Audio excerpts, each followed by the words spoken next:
আসসালামু আলাইকুম। মোস্তফা মুক্তা ইউটিউব চ্যানেলে আপনাদের সবাইকে স্বাগতম। আশা করি সবাই সুস্থ আছেন, ভালো আছেন। আলহামদুলিল্লাহ আমরাও ভালো আছি।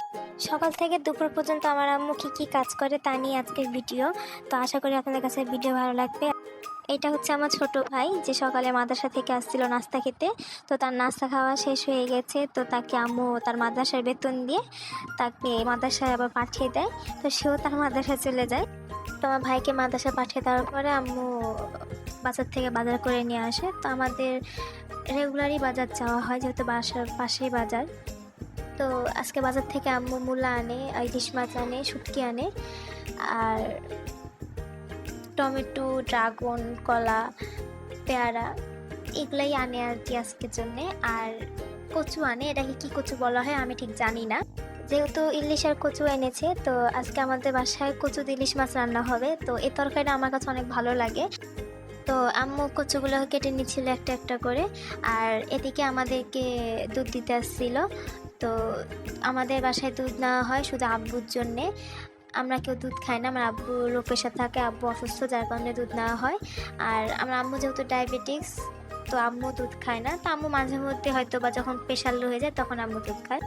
এদিকে আম্মু আগে থেকে আদা রসুন কেটে রেখেছিল, তো ওগুলোকে আমি ব্লেন্ডার করে ফেলি যাতে আম্মুর একটু সুবিধা হয়। আর বাসার কাজ তো সবসময় আম্মু একা করতে পারে না, যেহেতু অসুস্থ, আমিও হাতে হাতে কিছু করে দিই। আর আমরা আদা রসুন জিরা সব একসাথেই করি।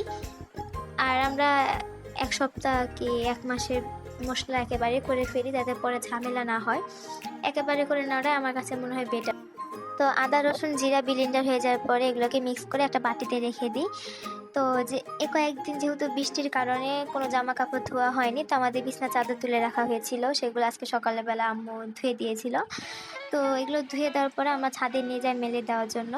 আর আমরা বেশিরভাগ ছাদে আসি না জামা কাপড় মেলতে। তো বৃষ্টির কারণে যদি আবার বৃষ্টি হয়, জামা কাপড় যদি না শুকায়, তার কারণে ছাদে যে মেলে দেওয়া আসা হয়েছে আমাদের।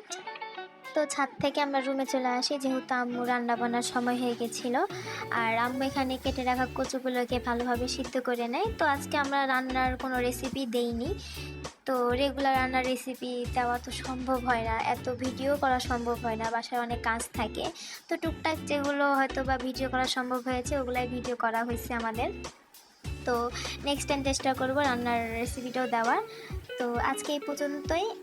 আর মানুষ মাত্রই ভুল, যদি আমার কথায় কোনো ভুল থেকে থাকে তাহলে অবশ্যই আপনারা ক্ষমার দৃষ্টিতে দেখবেন। তো সবাই ভালো থাকবেন, আল্লাহ হাফেজ।